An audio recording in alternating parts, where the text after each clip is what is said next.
A adoração dos santos, que é esse conceito adoração. Que é um conceito que muita gente tem e me falaram que é errôneo, né? É errôneo. Vamos lá. Na nossa perspectiva. Tá. Né? E eu acho que então a gente tem que começar com Mariologia, falar um pouco de Maria. Para a Igreja Católica, a Mariologia está fundada sobre 4 dogmas principais, que é a maternidade divina de Maria, ou seja, ela é mãe de Deus. Em segundo lugar, a virgindade perpétua, ela é virgem antes, durante e depois do parto perpetuamente. Em terceiro lugar, a sua assunção, em terceiro lugar, a sua imaculada conceição, ela foi concebida sem pecado. Em terceiro lugar, em quarto lugar, a assunção de Nossa Senhora aos céus.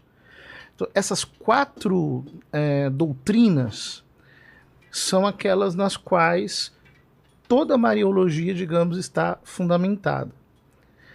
Na minha opinião, eu acho que a perspectiva protestante, evangélica, originalmente simplesmente não deu ênfase mais a isso, né? Lutero e Calvino, ambos acreditavam em boa parte dessas doutrinas, e com o passar do tempo, possivelmente a partir do movimento anabatista, que foi um movimento mais de rejeição da tradição como um todo, etc., começou a haver uma repulsa, um tipo de rechaço à Mariologia. Mas eu acho que esse rechaço ele é muito mais assim uma atitude moral, né? Enfim, de quem não quer aceitar a veneração a Maria Santíssima, do que propriamente uma tomada de posição doutrinal. A tomada de posição doutrinal ela é a posteriori, e nesse sentido talvez um pouquinho artificial, ou seja, não profundamente refletida. Bom, na perspectiva católica, o dogma fundamental é o dogma da maternidade divina de Maria.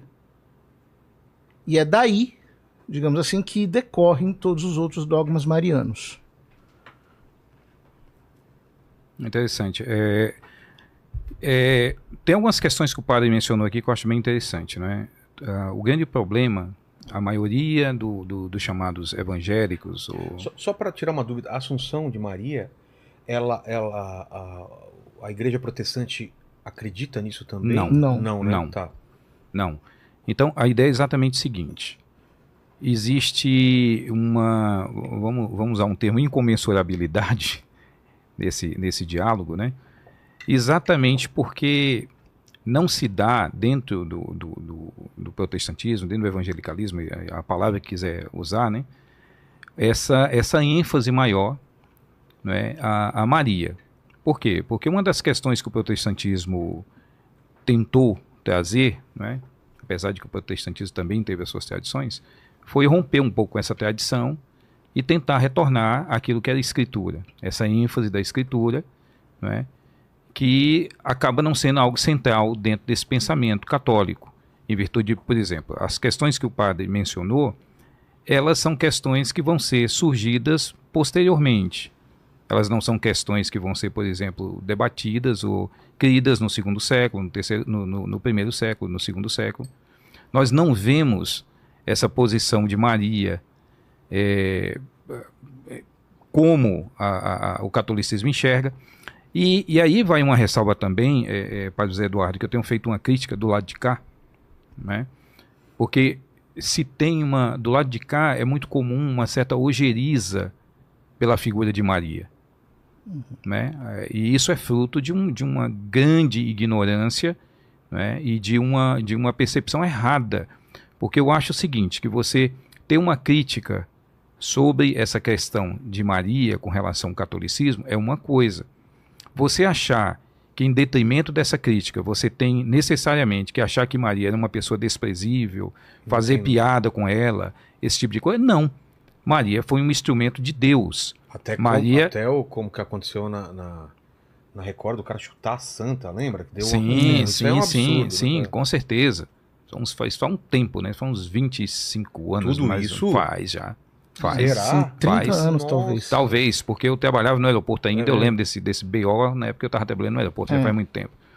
Então, assim, existe um abuso dentro do meio evangélico com relação a essa questão de dizer assim, não, olha, os católicos, eles adoram Maria, eles cultuam Maria, e aí, como qualquer adoração indevida, ela também não serve, no sentido de agredir Maria.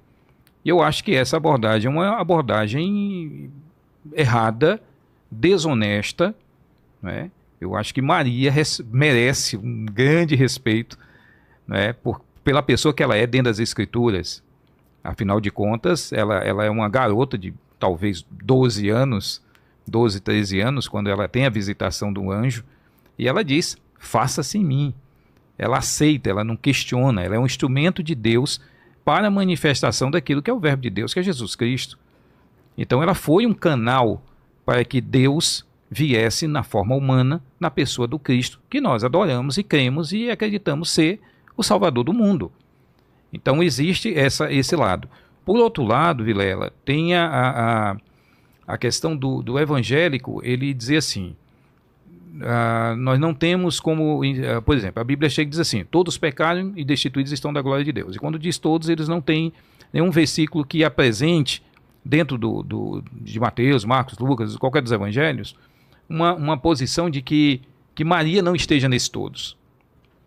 O único que não está nesse todos, de acordo com o próprio, com o próprio Novo Testamento, é Jesus, né? Onde enfaticamente se fala que não teve dolo algum, que não teve pecado, que não pecou. Então essa ênfase da impecabilidade nós vemos sobre Jesus.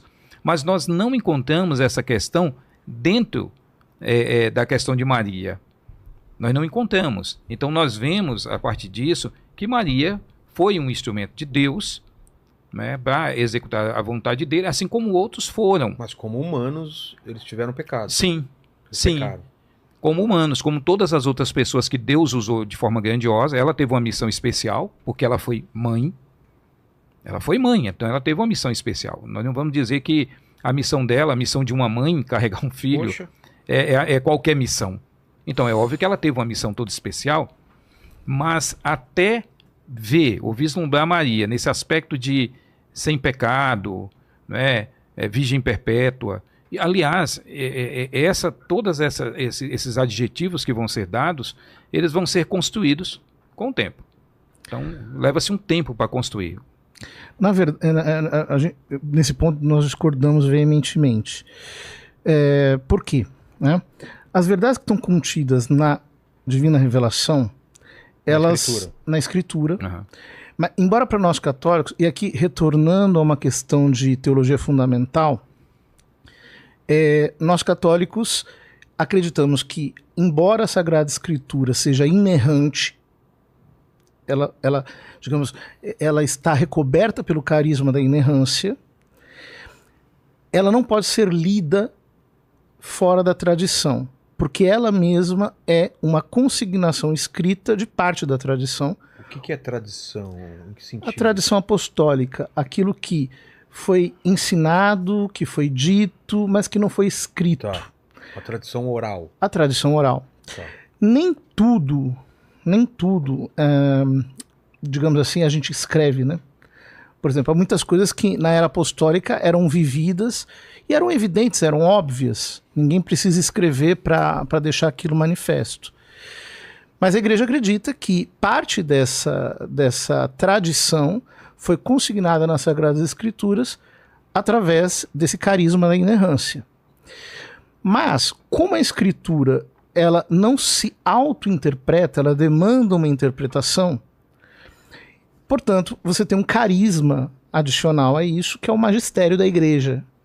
É um tipo de um canal de interpretação da palavra. A palavra por si só, ela pode ter várias interpretações. Exato. Tá. Então veja, o magistério da igreja está dentro do que Cristo deixou aos apóstolos. Quem vos ouve, a mim ouve. Quem vos rejeita, a mim rejeita. Ou seja, eles têm os apóstolos e os seus sucessores a missão de interpretar corretamente as Escrituras. Por que isso é importante dizer?